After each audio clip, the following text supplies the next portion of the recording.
عزیزان گرامی، معزز بہنوں اور بیٹیوں، پچھلے خطبہ جمعۃ المبارک میں ہم نے سچ بولنے کی اہمیت اور اس سے متعلق چند چیزیں عرض کی تھی اور کچھ واقعات بیان کیے تھے کہ جس میں سچ بولنے والوں کو اللہ رب العزت نے عزتوں سے نوازا اور اللہ تعالیٰ نے ان کی توبہ کو قبول فرمایا۔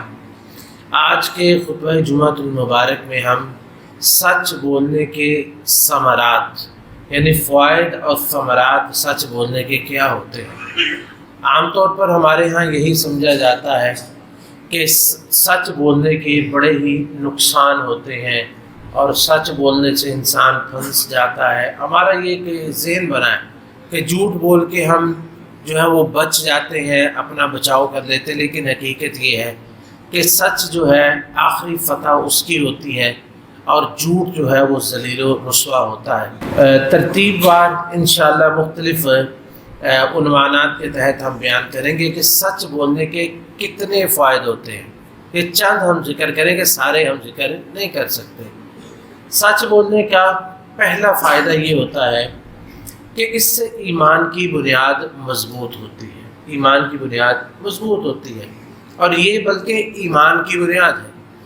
اللہ رب العزت قرآن کریم میں ارشاد فرماتے ہیں کہ انما المؤمنون الذین آمنوا باللہ ورسولہ ثم لم يرتابوا وجاہدوا باموالہم وانفسہم فی سبیل اللہ اولئک هم الصادقون، کہ وہ لوگ جو کہ مومن وہ ہیں، انما المؤمنون کہ مومن وہ ہیں جن کے اندر یہ صفتیں پائی جاتی ہیں۔ نمبر 1، آمنوا باللہ ورسولہ ثم لم یرتابوا، پہلی صفت یہ ہے کہ وہ اللہ اور اس کے رسول پہ ایمان رکھتے ہیں اور اس میں کسی قسم کا شک و شبہ نہیں کرتے۔ نمبر 2، وجاہدوا باموالہم وانفسہم فی سبیل اللہ، وہ اپنے مالوں کے ساتھ اور اپنی جانوں کے ساتھ اللہ کے راستے میں جہاد کرتے ہیں۔ تو یہ وہ لوگ ہیں جو اپنے دعوی ایمان میں اولئک هم الصادقون، یہ سچے لوگ ہیں، یہ سچے لوگ ہیں۔ تو اگر پوچھا جائے کہ سچے لوگ کون ہیں تو کہا جائے کہ سچے وہ لوگ ہیں جو اللہ اور اس کے رسول پہ ایمان لاتے ہیں اور اس میں کوئی شک نہیں کرتے اور پھر وہ جہاد کرتے ہیں۔ تو گویا کہ ایمان اور سچ بولنا یہ دونوں اکٹھے ہیں، ایمان اور سچ بولنا دونوں اکٹھے ہیں کہ جو یہ لوگ جو ہے اولئک هم الصادقون، یہ لوگ سچے ہیں، اور جو لوگ ایمان نہیں رکھتے وہ جھوٹے ہیں۔ تو سچے وہ لوگ ہیں جو ایمان لاتے ہیں اور ایمان لانے والے ہی سچے ہیں، ایمان لانے والے ہی سچے ہیں۔ دوسرا، یہ ایمان کوئی چھوٹے درجے کا نہیں بلکہ اعلیٰ درجے کا ایمان جو کہ تقویٰ ہے۔ ایمان کا اعلیٰ مقام کیا ہے؟ تقویٰ، اللہ کا ڈر اور اللہ کا خوف۔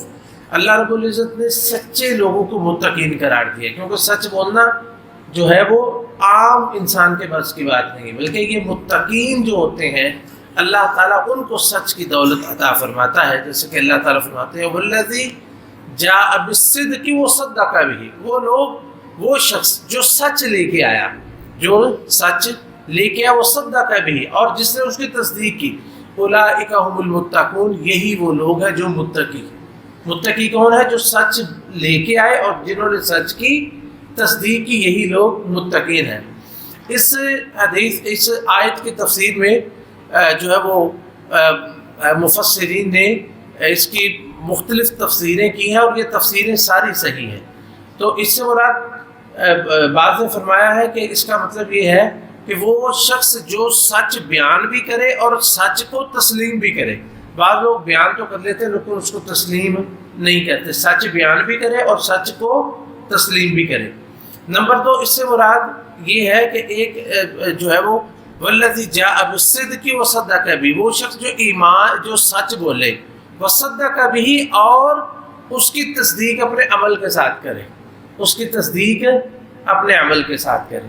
اب نمبر 3، اس سے وہ لوگ بھی مراد ہے والذی جاء بالصدق وصدق بہ، جو لوگ کہ ایک شخص جو ہے وہ سچی بات لے کے آیا، یعنی اس سے مراد انبیاء کرام ہیں، وصدق بہ، اور تصدیق کرنے والے وہ ہیں جنہوں نے اس پہ ایمان رکھا، جنہوں نے اس کی تصدیق کی تھی، جن میں سر فہرست ابو بکر صدیق رضی اللہ تعالیٰ عنہ ہے۔ والذی جاء بالصدق، جو سچ کو لے کے آئے، تو قرآن جو سچ کیا ہے وہ قرآن اور حدیث ہے۔ والذی جاء بالصدق مصدق بھی، اور اس کی تصدیق کرنے والے، تو یہ سارے لوگ جو ہیں یہ متقین ہیں۔ یہ کون ہے؟ متقین ہے۔ گویا کہ سچ بولنا اور سچ کی تصدیق کرنا یہ تقوی کی علامت ہے۔ سچ بولنا اور سچ کی تصدیق کرنا تقوی کی علامت ہے۔ اور یہ بات آپ خود محسوس کریں گے کہ سچ بولنا، جس شخص کو اللہ سچ بولنے کی توفیق دے دیتا ہے نا، وہ سمجھے کہ اس نے گناہوں کا ایک بہت بڑا بوجھ اپنے سر سے اتار دیا، گناہوں کا ایک بہت بڑا بوجھ اپنے سر سے اتار دیا۔ اور سچ جو ہے اس کا منبع کیا ہے؟ دل۔ سچ کہاں سے نکلتا ہے؟ دل سے نکلتا ہے، اور دل ہی مقام تقویٰ ہے۔ تقویٰ کہاں پہ ہے؟ وہ دل میں ہے۔ التقویٰ ہاں ہونا، نبی کریم صلی اللہ علیہ وسلم نے اپنے سینے کی طرف اشارہ کر کے فرمایا کہ التقویٰ ہاں ہونا، کہ تقویٰ یہاں پہ ہے۔ اور سچ بھی دل سے نکلتا ہے، اور جس دل میں سچ ہے وہیں پہ تقویٰ ہو سکتا ہے۔ جس دل میں جھوٹ ہو وہاں پہ تقویٰ نہیں ہو سکتا، کیونکہ تقویٰ اور جھوٹ جو ہے یہ ایک دوسرے کے بالکل مخالف ہے، اور سچ اور تقویٰ جو ہے یہ ایک دوسرے کے بالکل موافق ہے۔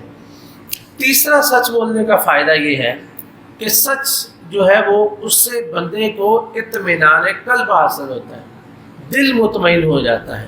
یہ دل کا مطمئن ہونا، دیکھیں یہ دنیا کی بندے کے پاس بعض دفعہ ہر چیز موجود ہوتی ہے، مال دولت ہر چیز، لیکن دل میں اطمینان نہیں ہوتا، دل میں سکون نہیں ہوتا۔ اور آپ لوگ دیکھتے ہیں کہ جو غیر مسلم ہے وہ اکثر، وہ تقریباً سارے وہ نشہ کوئی نہ کوئی کرتے ہیں، چاہے وہ نشہ وہ کسی شکل میں ہو۔ یہ شراب تو سب پیتے ہیں، یہ شراب نشہ ہوتا ہے۔ یہ کس لیے؟ یہ اطمینان قلب کے لیے، کہ اس سے ایک دفعہ بندے کو اطمینان ہو جاتا ہے، وقتی طور پہ جو ہے وہ ایک دل میں سرور پیدا ہو جاتا ہے، لیکن یہ جھوٹا اطمینان ہوتا ہے۔ اس کے پیچھے بیماری ہے، اس کے پیچھے جو ہے وہ اللہ کی نافرمانی ہے۔ اصل دل کا جو اطمینان ہے نا وہ سچ کے ساتھ حاصل ہوتا ہے۔ حضرت حسن ابن علی رضی اللہ تعالی عنہما بیان کرتے ہیں، کہتے ہیں کہ میں نے یہ دیکھے چھوٹے سے بچے اللہ کے رسول علیہ الصلوۃ والسلام سے بات سیکھی۔ اب بچوں کی تربیت کیسے کرتے ہیں؟ بچوں کو سکھایا، کہتے ہیں کہ حفظت من رسول اللہ صلی اللہ علیہ وسلم، میں نے اللہ کے رسول علیہ الصلوۃ والسلام سے یہ بات سنی تھی اور مجھے یاد ہو گئی ہے۔ وہ کیا؟ آپ نے فرمایا دع ما یریبک الی ما لا یریبک، کہ جس چیز میں شک و شبہ ہوتا ہے نا اس کو چھوڑ دو، اور اس کو اپنا لو جس پہ یقین ہے کہ یہ صحیح ہے، جس پہ یقین ہے کہ یہ صحیح اس کو اپنا لو، جس پہ شک و شبہ وہ چھوڑ دو۔ فإن الصدق طمأنینہ، کیونکہ جو سچی بات ہوتی ہے نا، سچی بات ہوتی ہے اس میں اطمینان ہوتا ہے۔ والکذب ریبہ، اور جو دل ہے، جو جھوٹ ہے وہ دل میں گھومتا رہتا ہے، دل میں شک و شبہ اس سے رہتا ہے، دل بے اطمینان اس میں رہتا ہے ہمیشہ۔ سچ سے اطمینان نصیب ہوتا ہے۔ اطمینان قلب کس سے ہوتا ہے؟ سچ کے ساتھ۔ فإن الصدق طمأنینہ والکذب ریبہ، اور جو جھوٹ ہے وہ بے اطمینانی ہے، وہ بے اطمینانی ہے۔ جھوٹ بول کے انسان کبھی مطمئن نہیں ہو سکتا، ہمیشہ ایک ڈر اور خوف اس کے دل میں بیٹھا رہتا ہے۔ تو یہ تیسرا فائدہ سچ بولنے کا کہ اس سے بندے کو اطمینان قلب حاصل ہوتا ہے، چاہے دنیا کی جتنی بھی مصیبتیں، لیکن اس بندے کا جسے کہتے ہیں نا ضمیر مطمئن ہوتا ہے اور دل اس کا مطمئن ہوتا ہے۔ حضرات گرامی، چوتھا فائدہ سچ بولنے کا وہ یہ ہے کہ سچ بولنے والوں کو اللہ کے رسول علیہ الصلوۃ والسلام نے خیر الناس قرار دیا، لوگوں میں سب سے بہترین، اور ایک الفاظ ہے افضل الناس، کہ لوگوں میں سب سے افضل وہ ہیں جو سچ بولتے ہیں۔ حضرت عبداللہ ابن عمرو ابن العاص رضی اللہ تعالی عنہما بیان کرتے ہیں کہ کہتے ہیں جی کہ قلنا یا نبی اللہ من خیر الناس، کہتے ہیں جی ہم صحابہ نے اللہ کے رسول علیہ الصلوۃ والسلام سے پوچھا کہ اللہ کے رسول لوگوں میں بہترین کون ہے؟ من خیر الناس، لوگوں میں بہترین لوگ کون سے ہیں؟ آپ نے فرمایا ذو القلب المخموم واللسان الصادق، وہ جس کا دل مخموم ہو اور زبان اس کی سچی ہو، جس کا دل کیا ہو؟ مخموم، سمجھ آئی؟ مخموم کا مطلب سمجھ آئے؟ ہے نہیں ہے، صحابہ کو بھی نہیں پتا تھا۔ جب اللہ کے رسول صلی اللہ علیہ وسلم ذو القلب المخموم، مخموم دل والا اور سچی زبان والا، سچی زبان والے کا تو پتہ چل گیا نا، سچی زبان والے کا پتہ چل گیا نا، یہ کون ہے؟ خیر الناس، افضل الناس۔ اب صحابہ نے پوچھا اللہ کے رسول علیہ السلام ہمیں سچی زبان والے کا تو پتہ چلا، یہ قلب المخموم، مخموم دل کیا ہوتا ہے؟ تو آپ نے فرمایا کہ النقی، التقی، النقی، یہ 4 صفتیں بیان فرمایا۔ ایسا دل جو اللہ سے ڈرنے والا ہو، النقی صاف ستھرا دل، النقی صاف ستھرا دل، الذی لا اثم فیہ ولا بغی، وہ جس کے دل میں، یعنی نقی دل کیا ہے، یعنی تیسری صفت ہے، اس کو اسی کی تفسیر سمجھ لیں، الذی لا اثم فیہ ولا بغی، جس کے دل میں کوئی گناہ نہیں ہے اور جس کے دل میں کوئی ظلم نہیں ہے۔ تو آپ نے فرمایا کہ النقی التقی، یعنی کہ جو بالکل جس کے دل میں کوئی گناہ نہیں ہے، الذی لا اثم فیہ ولا بغی، جس کے دل میں گناہ نہیں ہے اور جو جس کے دل میں ظلم نہیں ہے۔ اچھا، اس کا مطلب یہ نہیں ہے کہ وہ کبھی گناہ کرتا ہی نہیں ہے، اس کا مطلب یہ نہیں ہے، کیونکہ گناہ سب سے ہو جاتا ہے۔ اس کا مطلب یہ ہے کہ اس نے اپنے دل میں جگہ نہیں بنائی ہوئی کہ میں نے یہ گناہ ضرور کرنا ہے۔ گناہ سرزد ہونا اور ہے، اور دل کے اندر گناہ کو جگہ دینا کہ میں نے یہ کام کرنا ہی کرنا ہے۔ بعض دفعہ انسان سے ایسے کام ہو جاتے ہیں انسان ارادہ بھی نہیں کرتا، یا یہ کہ بندے ہو جاتے لیکن اس کے دل میں نہیں ہوتا۔ جس کے دل میں گناہ کرنے کے بعد بے چینی آئے اور وہ پریشانی محسوس کرے اور اور وہ اللہ سے معافی مانگے، تو اس کا دل گناہ گار نہیں ہے، اس کا دل گناہ گار نہیں، کیونکہ وہ اللہ سے معافی مانگتا ہے۔ تو یہ مطلب ہے ذو القلب المخموم، کہ جس کے دل میں، جس کا دل متقی صاف ستھرا ہے، نہ اس کے دل میں گناہ ہے اور نہ اس کے دل میں ظلم ہے کہ میں کسی کا مال کھاؤں یا کسی پہ ظلم کروں۔ یہ ہوتا ہے نا، بندے کا دھیان ہوتا ہے کہ فلاں کا مال میں نے مار لینا ہے، کھا لینا ہے، چھین لینا ہے، چھپا لینا ہے، نہیں، اس کے دل میں ایسی کوئی بات نہیں ہے۔ تو یہ وہ لوگ ہیں جو افضل الناس اور خیر الناس ہے۔ نمبر 1 کون سے؟ جس کا دل صاف ستھرا ہے، اور دوسرا وہ سچا ہے، دوسرا وہ سچا ہے۔ تو سچ بولنے کا کیا فائدہ کہ انسان کائنات کے افضل ترین لوگوں میں شامل ہو جاتا ہے، اور جب وہ افضل ترین لوگوں میں شامل ہو جاتا ہے تو پھر اللہ اور اس کے رسول کی محبت اسے حاصل ہو جاتی ہے، اللہ اور اس کے رسول کی محبت اسے حاصل ہو جاتی ہے۔ اللہ اور اس کے رسول کے، دیکھیں ہم اگر کہیں ہم اللہ سے محبت کرتے ہیں اور اس کے رسول سے محبت کرتے ہیں، یہ ہمارا دعویٰ ہے، لیکن اگر اللہ تعالیٰ فرما دے کہ میں اس سے محبت کرتا ہوں، اللہ کے رسول فرما دے اس سے محبت کرتا ہوں، اس سے بڑی خوش قسمتی کسی کی ہو سکتی ہے۔ حضرت عبد الرحمن ابن الحارث ابن ابی قراد السلمی رضی اللہ تعالیٰ عنہ بیان کرتے ہیں، کہتے ہیں کہ ہم اللہ کے رسول علیہ السلام کے ساتھ تھے کہ آپ کے لیے وضو کا پانی لایا گیا، آپ وضو فرمایا کلی کی، ہم نے فٹافٹ کلی کا پانی زمین پہ نہیں گرنے دیا، لوگوں کے ہاتھ آ کے فٹافٹ پانی لیا، کسی نے پی لیا، کسی نے مل لیا، کسی نے اس کا جو نہ مل سکا وہ دوسرے کے ہاتھ سے لے کے اپنے ہاتھوں پہ مل لیا۔ کہتے جب آپ نے اس طرح کرتے ہوئے دیکھا نا، تو آپ نے فرمایا ما حملکم علی ما فعلتم، یہ کیوں کر رہے ہو تم؟ مطلب یہ کہ منع کرنا مقصد نہیں تھا، ایک سبق دینا مقصد تھا کہ ایسا کیوں کر رہے ہو تم؟ تو وہ کہنے لگے جی کہ حب اللہ و رسول، ہم اللہ اور اس کے رسول علیہ السلام ان سے محبت کرتے ہیں، اس محبت کی وجہ سے ہم ایسا کر رہے ہیں۔ تو رسول اللہ صلی اللہ علیہ وسلم نے فرمایا کہ تم تو محبت کرتے ہو، اگر تم یہ چاہتے ہو ان یحبکم اللہ ورسولہ، کہ اللہ اور اس کے رسول بھی تم سے محبت کرے تو پھر کیا کرو؟ فأدوا اذا اؤتمنتم، کوئی امانت دے تو اس کو واپس لوٹاؤ۔ نمبر 2 وَاصْدُقُوا إِذَا حَدَّثْتُمْ، جب بولو تو سچ بولو، جب بولو تو سچ بولو۔ وَأَحْسِنُوا إِذَا جِوَارَ مَنْ جَارَكُمْ، اور اپنے پڑوسی کے ساتھ اچھا سلوک کرو۔ اگر یہ کام کرو گے تو اللہ بھی تم سے محبت کرے گا، اللہ کے رسول بھی تم سے محبت کرے گا۔ یہ 3 صفتیں کون کون سی؟ نمبر 1 امانت ادا کرنا ہے، نمبر 1 امانت ادا کرنا، دوسرا سچ بولنا، اور تیسرا پڑوسی کے ساتھ حسن سلوک کرنا۔ جو شخص یہ 3 کام کرتا ہے اللہ تعالیٰ بھی اس سے محبت کرتے ہیں اور اللہ کے رسول بھی اس سے محبت کرتے ہیں۔ اور یہ سچ جو ہے یہ انسان کو دنیا اور آخرت میں نجات دلاتا ہے۔ دنیا میں نجات، دنیا میں یہ چھٹا نقطہ ہے کہ دنیا میں نجات کیسے ہے۔ جیسا کہ حضرت کعب بن مالک رضی اللہ تعالیٰ عنہ کا واقعہ ہم نے بیان کیا تھا کہ وقتی طور پر ان پہ مصیبت آئی، لیکن حقیقت میں اللہ تعالیٰ نے ان کو قیامت تک کے لیے مثال بنا دیا۔ اور قرآن میں ہم جب بھی پڑھیں گے وَعَلَى الثَّلَاثَةِ الَّذِينَ خُلِّفُوا، یہ وہ 3 لوگ ہیں جن کی توبہ اللہ نے قبول کی تھی، اللہ نے قرآن میں ان کا ذکر کر دیا۔ تو سچ جو ہے وقتی طور پر اس کو مشکل ضرور آتی ہے، لیکن بالآخر جو ہے فتح جو ہے وہ اللہ سچ کو ہی نصیب فرماتے ہیں۔ 7واں فائدہ یہ ہے کہ روز قیامت وہی بچے گا جو سچا ہوگا۔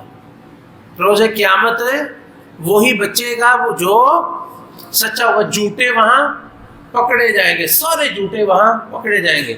اللہ رب العزت فرماتے ہیں کہ قال اللہ ھذا یوم ینفع الصادقین صدقہم، یہ وہ دن ہے کہ جس دن سچوں کو ان کی سچائی فائدہ دے گی، ان کو سچوں کو ان کی سچائی فائدہ دے گی۔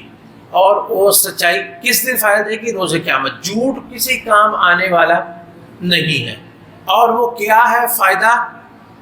جہاں پہ اللہ رب العزت نے ذکر فرمایا، یہ 8واں ہمارا یہ فائدہ ہے جو ہم بیان کرتے ہیں، وہ ہے جنت۔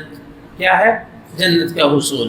نبی کریم صلی اللہ علیہ وسلم نے ارشاد فرمایا، جیسے کہ عبداللہ ابن الصامت رضی اللہ تعالیٰ بیان کرتے ہیں کہ رسول اللہ صلی اللہ علیہ وسلم نے ارشاد فرمایا کہ منو لی ستن، تو مجھے 6 چیزوں کی ضمانت دے دو، میں تمہیں جنت کی ضمانت دے دیتا ہوں۔ 6 چیزوں کی ضمانت دے دو، میں تمہیں جنت کی ضمانت دے دیتا ہوں۔ نمبر 1، اصدقوا اذا حدثتم۔ پہلی بات کیا ہے؟ جب بھی بات کرو تو سچی بات کرو، کھری بات کرو۔ پہلی بات کہ اصدقوا اذا حدثتم واوفوا اذا وعدتم، وعدہ کرو تو سچا کرو، وادوا اذا اؤتمنتم، جب بھی تم امانت تمہیں دی جائے تو اس کو پورا کرو، واحفظوا فروجکم، اپنی شرمگاہوں کی حفاظت کرو، وغضوا ابصارکم، اپنی نظروں کو جھکا کے رکھو، وکفوا ایدیکم، اور اپنے ہاتھوں کو ظلم سے روک کے رکھو۔ یہ 6 کام تم کرو۔ پہلی کیا تھی؟ وصدقوا اذا حدثتم، جب تم بات کرو اصدقوا اذا حدثتم، جب بھی بات کرو تو سچی بات کرو۔ یہ 6 چیزوں کی ضمانت دو تو کس کی ضمانت ہے؟ جنت کی۔ کس کی ضمانت ہے؟ جنت کی۔ اور جنت بھی کہاں پہ؟ اگلی حدیث نبی کریم صلی اللہ علیہ وسلم نے فرمایا انا زعیم ببیت فی وسط الجنہ لمن ترک الکذب وان کان مازحا، میں اس شخص کو جنت کے اعلیٰ مقام پہ، اور ایک معنی ہے کہ جنت کے درمیان میں، اور اس کے اور اس کا اسی طرح اس کا معنی اعلیٰ مقام بھی ہے کہ جنت کے درمیان اور اعلیٰ مقام پہ، جنت کے بہترین مقام پہ ایک گھر کی ضمانت دیتا ہوں اس شخص کے لیے جو مذاق میں بھی جھوٹ بولنا چھوڑ دے، مذاق میں بھی جھوٹ نہ بولے، جو مذاق میں بھی جھوٹ نہ بولے، اس کے لیے جنت کے وسط میں، جنت کے وسط میں اور اعلیٰ مقام پہ ایک گھر کی ضمانت ہے۔ اور اسی طرح رسول اللہ صلی اللہ علیہ وسلم نے ارشاد فرمایا کہ علیکم بالصدق، کہ لوگوں سچ کی صفت کو اپناؤ، فإن الصدق یہدی الی البر، کیونکہ جو سچائی ہے وہ نیکی کی طرف لے کے جاتی ہے، وإنہما فی الجنہ، وکما قال رسول اللہ صلی اللہ علیہ وسلم، اور یہ دونوں چیزیں یعنی سچائی اور نیکی، یہ دونوں جنت میں لے کے جانے والی ہیں، یہ دونوں چیزیں جنت میں لے کے جانے والی، اور یہی وہ معنی ہے جو اللہ تعالیٰ نے فرمایا قال اللہ ھذا یوم ینفع الصادقین صدقہم لہم جنات تجری من تحتہا الانہار، ان کے لیے جنتیں ہیں جن کے نیچے سے نہریں چلتی ہیں۔ اور جنت میں بھی میں نے ذکر کیا تھا کہ کہاں پہ؟ جنت کے وسط میں، اور جنت کے اعلیٰ مقام پہ جو ہے وہ گھر مل جائے گا، اور وہاں پہ کئی لوگ ہوں گے، لیکن یہ جو سچے لوگ ہیں نا، ان کا مقام انبیاء کے مقام کے ساتھ میں ہے۔ انبیاء کے مقام کے بعد کس کا مقام ہے؟ سچے لوگوں کا مقام ہے۔ جیسا کہ اللہ تعالیٰ فرماتے ہیں کہ وَمَن يُطِعِ اللَّهَ والرسول من يطع الله والرسول فأولئك مع الذين أنعم الله عليهم من النبيين والصديقين والشهداء والصالحين وحسن أولئك رفيقا. جو اللہ اور اس کے رسول کی اطاعت کرتا ہے اس کا مقام کہاں پہ ہے؟ مع النبیین، وہ نبیوں کے ساتھ ہوگا، والصدیقین اور صدیقین کے ساتھ. مطلب یہ کہ انبیاء کے بعد کس کا مقام ہے؟ صدیقین کا. والشہداء اور پھر شہداء، والصالحین اور نیک لوگوں کا. وحسن اولئک رفیقا، اور یہ ان لوگوں کا ساتھ بڑا ہی اچھا ہے. اللہ تعالی ہم سب کو یہ ساتھ نصیب فرما دے.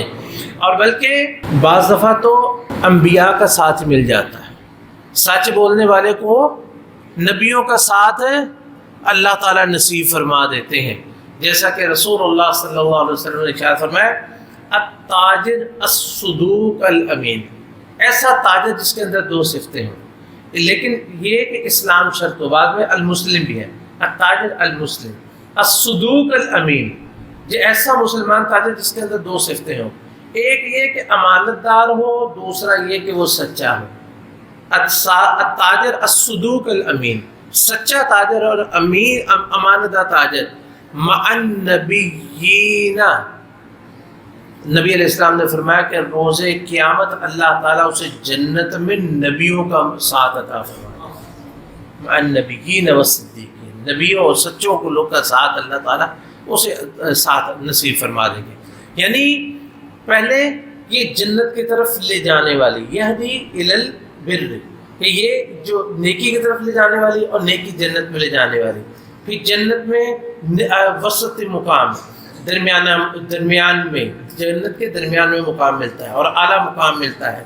اور پھر یہ نبیوں کے ساتھ والا مقام ہے، اور بلکہ یہ نبیوں کا ساتھ ہی مل جاتا ہے، انبیاء کا ساتھ ہی مل جاتا ہے. اللہ رب العزت ہم سب کو سچ بولنے کی اور سچ پہ اپنی زندگی گزارنے کی توفیق نصیب فرمائے. حضرات گرامی، ہم نے سچ بولنے کے 9 فائدے ذکر کیے ہیں. اس کا 10واں فائدہ یہ ہے کہ جس شخص کو سچ بولنے کی توفیق مل جائے نا، اب اس کو دنیا جہان کا کوئی خزانہ نہ ملے نا، یہ سب سے بڑا خزانہ ہے. دنیا جہان کے خزانوں میں سب سے بڑا خزانہ یہ ہے کہ اللہ تعالیٰ کسی کو سچ بولنے کی توفیق عطا فرما دے. حضرت عبداللہ بن عمر رضی اللہ تعالیٰ عنہما، اچھا آج کے ہم نے جو بیان کیا اس میں 3 صحابہ کا ایسا کا ذکر کیا جو خود بھی مسلمان تھے اور ان کے والدین بھی مسلمان، ان کے باپ بھی مسلمان تھے. یہ کسی شخص کی کتنی بڑی خوش قسمتی ہے کہ وہ خود بھی مسلمان ہو، کہ نماز پڑھنے کے لیے کھڑا ہے، اس کے ساتھ اس کا بیٹا کھڑا ہو. ماں کی خوش قسمتی ہے کہ وہ نماز پڑھنے کے لیے کھڑی ہو، اس کے ساتھ اس کی بیٹی کھڑی ہو. جس کی اولاد کو اللہ تعالیٰ نیکی میں ساتھی بنا دینا، اس سے بڑی اور خوش قسمتی اور کوئی نہیں ہے. یہ حضرت عبداللہ بن عمر، ہم نے 3 بیان کیے. سب سے پہلے حضرت حسن ابن علی رضی اللہ تعالیٰ عنہ، حضرت حسن اور حضرت علی، اللہ دونوں صحابی. اس کے بعد عبداللہ بن عمرو بن العاص، عبداللہ وہ بھی مسلمان، عمرو بن العاص وہ بھی صحابی اور وہ بھی صحابی. اور تیسرے یہ صحابی حضرت عبداللہ بن عمر ابن الخطاب، یہ تیسرے بیٹے ہیں جو کہ صحابی ہیں اور ان کے باپ بھی صحابی ہیں. یہ بیان فرماتے ہیں کہ ان رسول اللہ صلی اللہ علیہ وسلم قال، کہ رسول اللہ صلی اللہ علیہ وسلم نے ارشاد فرمایا کہ 4 اذا کن فیک، 4 صفتیں ایسی ہیں اگر یہ تمہارے اندر موجود ہیں، فلا علیک ما فاتک من الدنیا، تو دنیا جہان میں جو کچھ بھی تم سے رہ جائے، دنیا میں تمہیں نہ مال ملے، نہ دولت ملے، نہ عہدہ ملے، نہ کچھ بھی نہ ملے، تو تم غم نہ کرنا، کیونکہ تمہارے پاس دنیا جہان کی سب سے افضل نعمت تمہارے پاس موجود ہے، جس میں یہ 4 چیزیں پائی جاتی ہیں. اسے پھر دنیا کے کسی خزانے کی ضرورت نہیں ہے. اذا کن فیک فلا علیک ما فاتک من الدنیا، دنیا میں کچھ بھی چھن جائے، یہ چیزیں نہیں چھننی چاہیے، یہ صفات نہیں تمہاری جانی چاہیے. دنیا جاتی ہے تو جائے، یہ 4 صفتیں تم میں سے نہیں جانی چاہیے. کون سی؟ نمبر 1 حفظ امانہ. یہ سوچ دیکھ رہے ہیں نا آپ، امانت اور صداقت کے ساتھ ساتھ آ رہی ہے. حفظ امانہ، ایسے ہمارے پاکستان کا جو پنجاب ٹیکسٹ بورڈ کا ہم پڑھتے ہوتے تھے لوگوں، اس میں امانت، دیانت، صداقت، شرافت، اللہ تعالیٰ توفیق دے، یہ مل جائے تو اور کیا چاہیے ہے. تو پہلی چیز حفظ امانہ، امانت کی حفاظت کرنا، پہلی صفت یہ. نمبر 2 والصدق حدیث، سچ بات کرنے کی توفیق. نمبر 3 وحسن خلیقہ، اچھا اخلاق. نمبر 4 وعفت فی طعمہ، اور حلال روزی. جس کو یہ 4 چیزیں مل جائیں نا، اب اسے دنیا جہان کے کسی خزانوں کی پرواہ نہیں کرنی چاہیے. یہ 4 چیزیں، نمبر 1 حفظ امانہ، نمبر 2 صدق حدیث، نمبر 3 حسن خلیقہ، حسن اخلاق، نمبر 4 عفت فی طعمہ، حلال رزق. جس کو یہ 4 چیزیں مل جائیں اس کو دنیا کی پرواہ نہیں کرنی چاہیے. کیوں کہ دنیا جہان کے خزانے اللہ رب العزت نے اس کے دل میں جمع فرما دیے. اللہ تعالی ہم سب کو یہ خزانے نصیب فرمائے، سچ بولنے کی توفیق نصیب فرمائے. اللہ تعالی ہمیں نیکیوں پہ زندگی گزارنے کی توفیق عطا فرمائے. گناہوں سے، بدیوں سے اللہ تعالی ہم سب کو محفوظ فرمائے.